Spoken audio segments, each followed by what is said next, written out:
সকলকে welcome test and touch by রিমিতে। আজকে তোমাদের সাথে সুন্দর একটা রেসিপি নিয়ে আসলাম, চিতই মাছের ভুনা।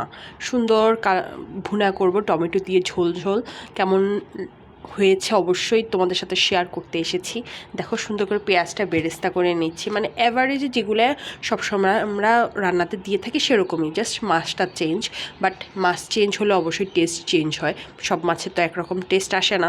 এই জন্য আমি বেরেস্তা করে নিচ্ছি আর একটুখানি পানি দিব, এখন রসুনটা দিয়ে দিব। যেগুলো অ্যাভারেজ মশলা থাকে তোমরা তো অলওয়েজ যারা জানো, আর যারা হয়তো বা নতুন রাঁধুনি তারা আমার থেকে শিখতে পারো। এই যে অল্প একটুখানি রসুন দিয়ে দিলাম, 2 টেবিল স্পুনের মতো। চিতই মাছের একটু সামান্য আষ্টে গন্ধ থাকে, তো রসুনটা যে কোনো তরকারিতে একটুখানি রসুন বেশি দিলে, পেঁয়াজটা বেশি দিলে গন্ধটা থাকবে না, গন্ধটা তোমরা পাবে না।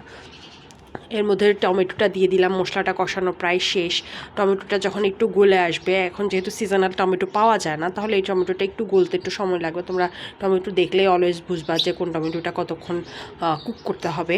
এর মধ্যে আমি চিতই মাছগুলো দিয়ে দিলাম, সামান্য একটু ঢেকে রেখে দিব, কারণ কি মশলাগুলো যদি ভালো করে, আমি যেহেতু ভাজিনি, তাহলে না ঢেকে রাখলে মশলাগুলো ভিতরে ঢুকবে না।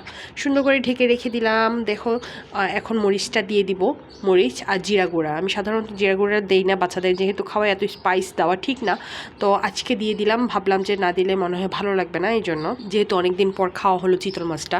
তোমরা কারা কারা চিতল মাছ খুব পছন্দ করো একটু জানিয়ে যেও তো। আমি খুবই পছন্দ করলাম, আজকে রান্নাটা আমার কাছে খুব ভালোই লেগেছে, আলহামদুলিল্লাহ।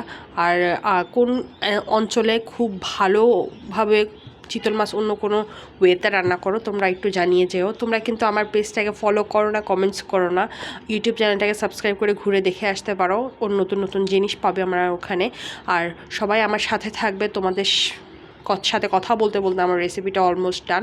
সামান্য একটু পানি দিয়ে একদম সামান্য একটু ঝোল করে নিলাম। কেমন হয়েছে তোমরা ফাইনাল লুকটা এখন দেখতে পাচ্ছ। দেখো ওয়াও, জোস হয়েছে তাই না?